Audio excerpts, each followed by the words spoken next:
When you decided to resign your chair, Yeah. I know a lot of people assumed you had had a conversion, and I know that was not the case. No. Well, I had to disappoint a number of interviewers who wanted some sort of dramatic Damascus Road experience. Absolutely. But there have been almost Damascene experiences that strengthened your faith, haven't there? I'm thinking, for instance, of what you once told me about Christians praying for you when you were dangerously ill. Well, yes, indeed, yes. When I was a curate in Bristol, I was suddenly very seriously ill. In fact, I thought I was going to die. And God seemed very far away then in that sort of barren experience.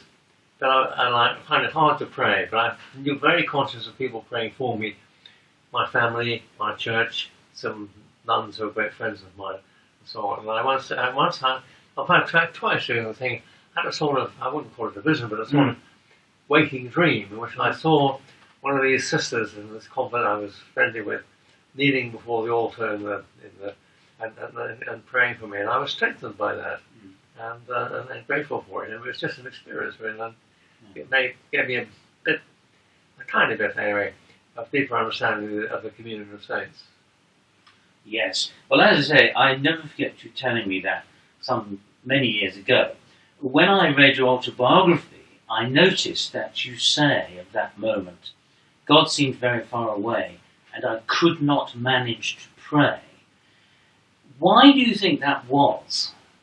Well, it's one of the mysteries of the spiritual life. It's a very well documented feature that many people go through desert periods in their faith and experience. I mean, celebrated Mother Teresa, for example, had years of saying, "Where is God? Where is He? Why doesn't He speak to me? Do these things?" And that's not an uncommon thing. I couldn't claim to experience on a grand scale, but I have a sort of element. I think it's, you can sort of partly see why it is that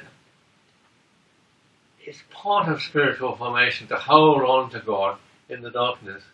My God, why have you forsaken me? Yes, indeed. Yeah. I mean, it did occur to me when I read this that the Orthodox believe that you should never pray for yourself.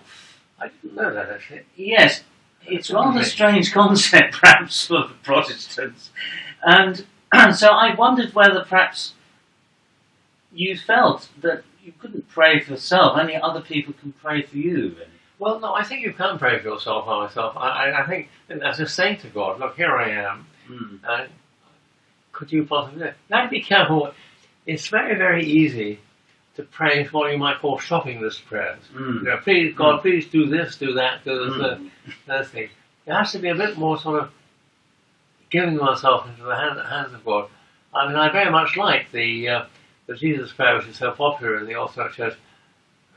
Lord Jesus Christ, Son of God, have mercy on me, a sinner. That's committing yourself into God's name, not specifying what you expect immediately to get from it. And I mean, I suppose in the end, thy will be done. Sorry? Thy will be done. Well, that has to be part of a prayer. I mean, and again, it's a tricky point in spiritual life. It's very easy to use that phrase simply to I mean, I don't really expect you to do anything, but I'll give you a way out. Yes. But of course, you see, I mean, one of the deepest incidents in the gospel story is Jesus in Gethsemane. It's very difficult, isn't it, to get one's head round, really. His near despair, but of course it's so human. That's why it's sort of holding on. That's sort of what. Yes. Yeah.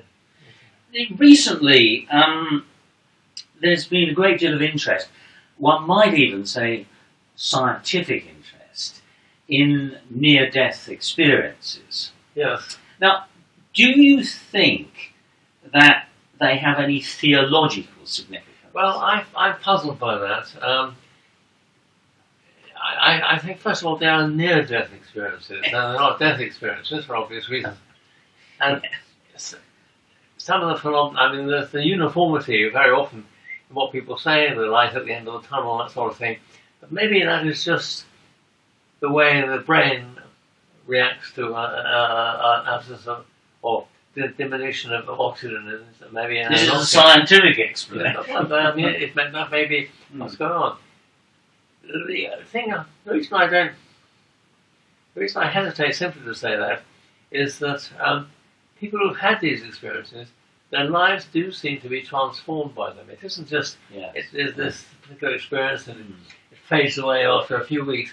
I mean, I've only met one person who had a near-death experience. It was very interesting and humbling to talk to him, and it's quite clear his life had been transformed by the experience. And so I think there's something more deeper than simply physiological response to lack of oxygen. Yes, yes. It seems to me at times that because people have such difficulty believing that one man came back from the dead, that one man was resurrected, they do want proof that this might happen to all of us. Well, yes, I mean, and of course the way the New Testament puts those things is what's unique about the resurrection of Christ in one sense is it takes place within history. Yes. As the foretaste and guarantee a destiny that awaits the rest of us beyond history. As in Adam all die, even so in Christ shall remain alive. Be made alive, as Paul said. So yes, I mean it's very important. I see the resurrection of Christ, which I think is absolutely central to Christian belief. It's the hinge on which much Christian belief turns, as the beginning of God's great recreative act. The Christian picture of God's purpose for creation is a two-step process.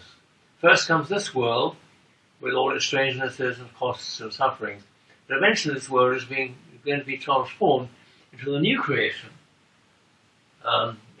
portrayed in various bits of the New Testament, including the end of Revelation, where there's no more mourning or crying or pain anymore, for the former things have passed away. Behold, all things are made new. That's the hope, and I see the resurrection of Christ as the seed event from which that new creation will grow. It's growing.